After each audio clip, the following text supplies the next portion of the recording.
How to transfer Roblox account to another device. Hey everyone, welcome back to the channel. If you are new here, don't forget to hit the subscribe button and turn on the notification bell to not miss any updates.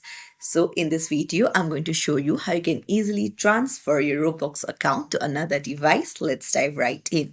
Open up any browser and then head over to roblox.com. Now you need to go to login in the top right, and then you need to tap on quick sign in. Now it will show you a QR code that you will need to sign in from the Roblox account that is logged in your phone. And after you do that, now you will be logged in into the same account that is in your mobile phone. So this is how you transfer your Roblox account to another device.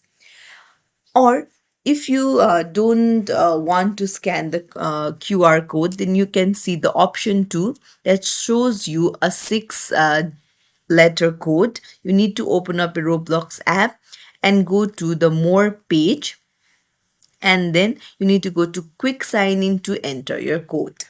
So this is how it works. If you found this tutorial helpful, don't forget to like the video and subscribe to our channel for more tips and tricks. Thank you for watching.